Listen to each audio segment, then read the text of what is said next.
ان الذين آمنوا والذين هاجروا وجاهدوا في سبيل الله اولئك يرجون رحمة الله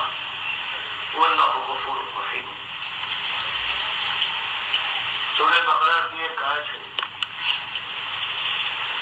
اس میں بتایا جا رہا ہے کہ رحمت کے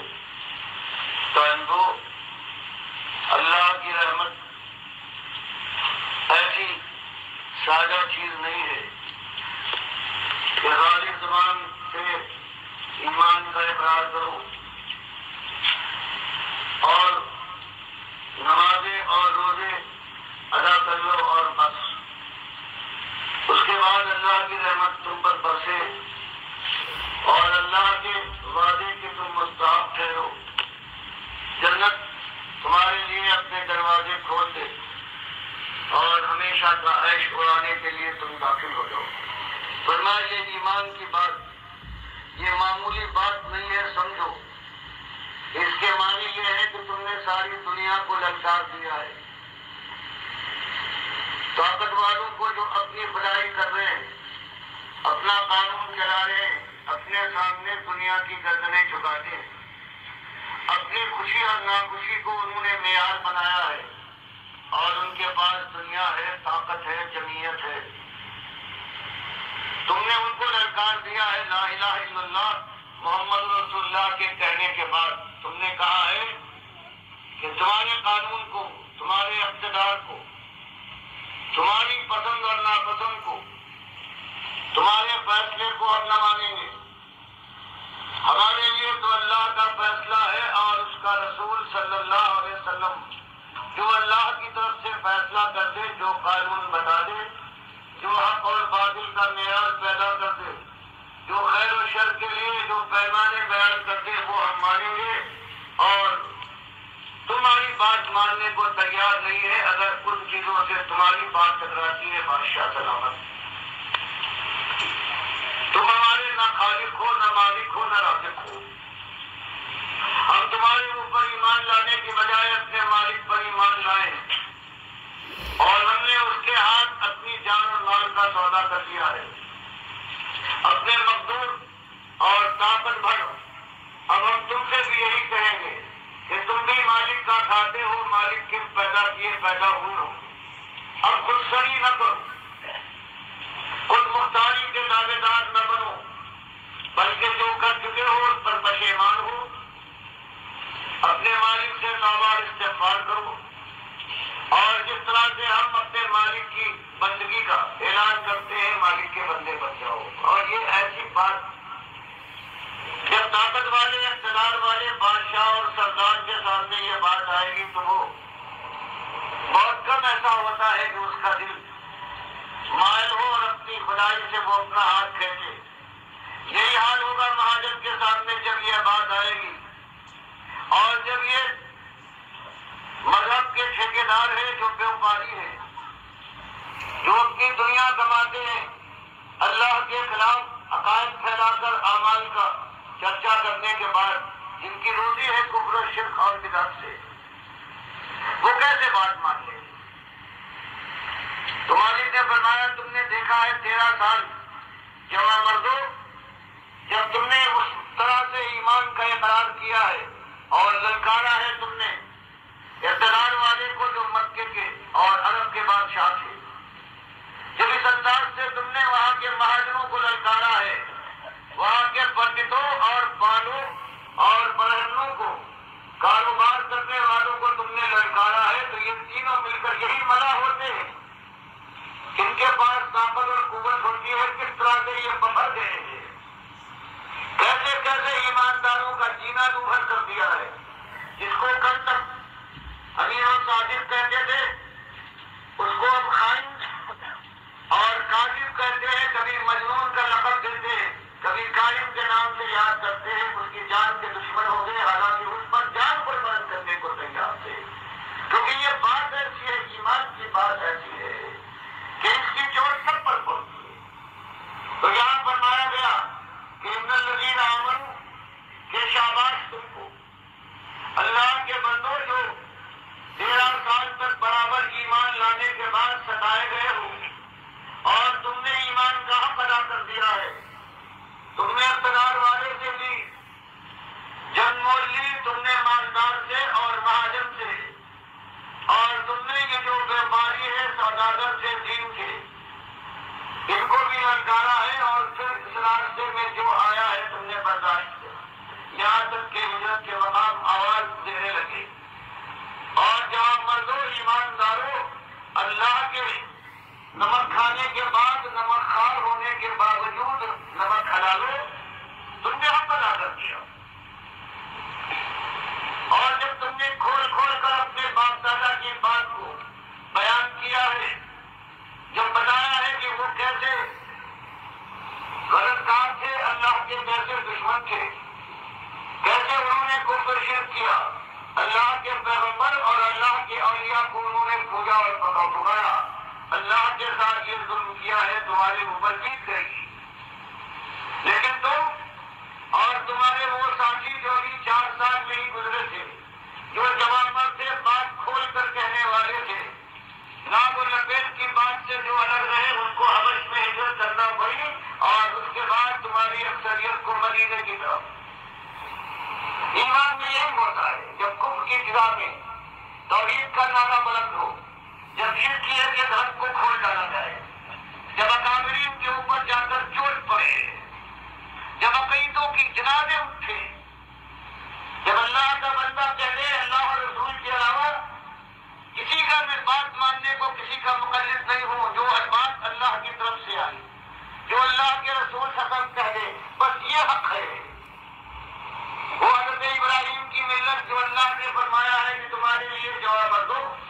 اور انبیاء کی بھی طریقہ ہے۔ حضرت موسیٰ سے پوچھا گیا، اور مسئلہ تھی اس وقت شروع میں پوچھا گیا کہ ماں بال قرون ہونا، فرعون چاہتا تھا کہ بھڑکانے کے لیے اپنے درباریوں کو بقائد اس توحید کی دعوت سے بھڑکا دے، تو اس نے حضرت موسیٰ کو آزمائش میں ڈالا اور یہ کہا کہ بتاؤ کہ اس سے پہلے ہمارے باپ دادا گزرے ہیں، ان کا کیا؟ تو حضرت موسیٰ نے مصلحت دین کی مصلحت اس موقع پر یہ سمجھی ہے، آگے جا کر کھول کر بیان بھی کیا، صاحب باپ دادا کے اوپر فتوے بھی لگائے، لیکن پہلی بات یہاں کہی کہ ان کا علم ہے اللہ کے پاس ہے، رب کے پاس ہے، کتاب کے اندر، اور ہماری میرا کبھی بھولتا ہے نہ بلکتا ہے۔ آگے جانے کے بعد جب موقع اس وقت مصلحت کا تقاضا یہ تھا، اور آگے چلنے کے بعد یہی تو جنگ ہوئی ہے، جس کو لوگ بوجھ پیش کرتے ہیں کہ دیکھو نام نہ لینا، عقیدتوں پر چوٹ نہ پڑے، جو اسلام کو کافر ہے ان کو نہ چھوڑ، چاہے انہوں نے اللہ کو غلط کہا ہو، اللہ کے نبی صلی اللہ علیہ وسلم کی تکذیب کی ہو۔ فرمایا یہ مسئلہ اللہ نے بتایا کہ تم نے جوان مردوں بات کھول کر بیان کیا ہے، کون کسی بات کی تم نے پرواہ نہیں کی، یہاں تک کہ مجبور کیا گیا ہے تم کو کہ یہ زمین مکے کی زمانہ بار برداشت نہ کرے گی، اور جوان مردوں تم کبھی حبش کو ہجرت کرتے ہو ایمان کے لیے، کبھی مدینے کی طرف جاتے ہو، لیکن تم نے کبھی نہیں کی ایمان اور ایمان کے تقاضے میں۔ داؤد کو تم سامنے لائے ہو اور کھول کر اس سے کفر کیا ہے، اور بالکل وہی رویہ اختیار کیا جو ابراہیم علیہ السلام نے اپنی قوم کے ساتھ اختیار کیا ہے، کہ انہوں نے صاف صاف کہہ دیا کہ انا براء منکم ومما تعبدون من دون اللہ، کہ قوم کے لوگوں اعلان کرتے ہیں ہم کہ ہم تم سے بیزار ہیں، اور جن باباؤں اور اسلاف اور اکابرین اور اپنی قوم کے جو ریت سے تم چمٹے ہوئے ہو، جن کی تم پوجا کرتے ہو، ہم ان سے اعلان کرتے ہیں کہ ہم ان سے بیزار ہیں، اور بیزاری نہیں کفرنا بکم، اور ہم تمہارے کافر ہیں تمہاری ہر طریقے سے، تم نے ایمان کے اندر کفر شرک ڈالا ہے، تم نے اپنے باپ دادا کی ریت کو اپنایا ہے، تم نے اللہ کی بات کا انکار کیا ہے، ہم تمہارے کافر ہیں تمہارے ہر طریقے کی، ہم اللہ کے دین کو، اللہ کی توحید کی بات کو ہم لائیں گے چاہے کچھ ہو جائے۔ تم نے ابھی آنکھ میں دیکھ کر ہمیں دیکھ لیا ہے کہ اللہ نے ہم کو سنبھال دیا، کفن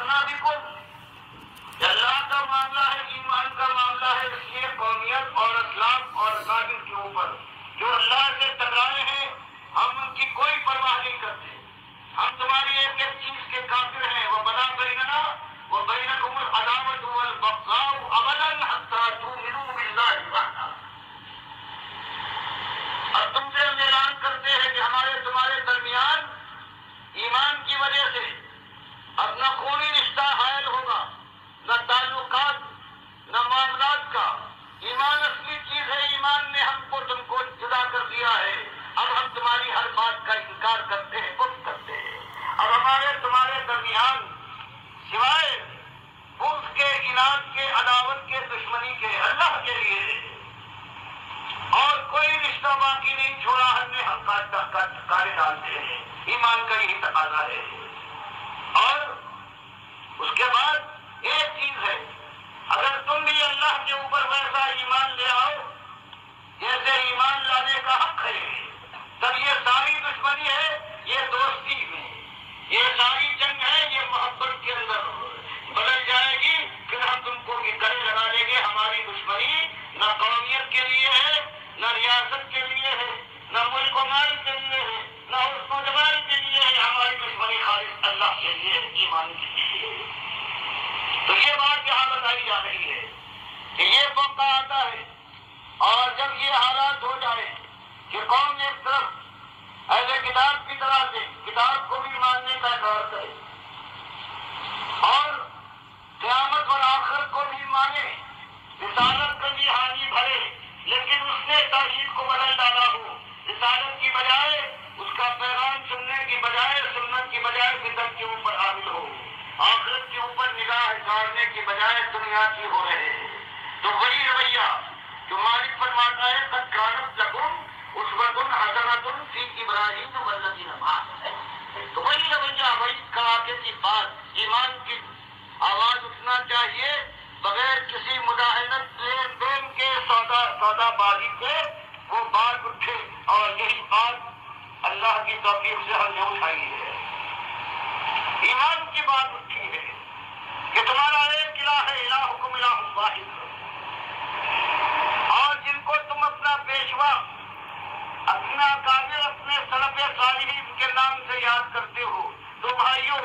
اللہ نے تو فرمایا ہے اگر کسی بات میں تمہارا کبھی کوئی اختلاف ہو جائے تو اس کے لیے ردوہ الی اللہ والرسول، تو اس کو لوٹا دو اللہ اور رسول کی طرف. ہم یہی کہتے ہیں کہ قوم سے تمہارا ایمان، تم دعوے دار ہو، تمہارے اندر توحید کے لمبردار بھی ہونے کا دعوے دار ہے. ہم ان سے یہی کہتے ہیں کہ ہمارا تمہارا اختلاف ہے، اور اللہ کے بندو اللہ کی طرف، اللہ کے رسول صلی اللہ علیہ وسلم کی طرف فیصلہ کروا دو. اور یہی بات ہوئی ہے جو وہ حالات پیدا کر رہی ہے جس میں ہجرت ہوا کرتی ہے، جس میں قوم اپنے درمیان اللہ کے ایسے بندوں کو جگہ دینے سے انکاری ہوتی ہے. آہستہ آہستہ ہم اسی طرف بڑھ رہے ہیں، اور ہماری قوم ایمان کے اقرار کے باوجود اس طرح سے ایک ایک جگہ پر، ایک ایک گھاٹ کے اوپر ہمارے خلاف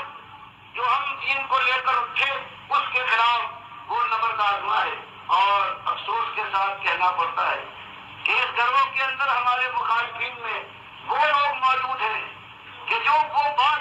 جو ہمیشہ وہ کہتے آئے ہیں وہی بات ہم نے اٹھائی، تو اس کے بعد وہ اب اس سے پھر گئے ہیں اور ہمارے دشمن بن گئے ہیں. کبھی موقع ہو تو آج جو توحیدی کہلائے جاتے ہیں ان کی تقریریں خود پڑھیں، خود سنیں، ان کے بڑوں کی بالکل وہی بات جو ہم کہتے ہیں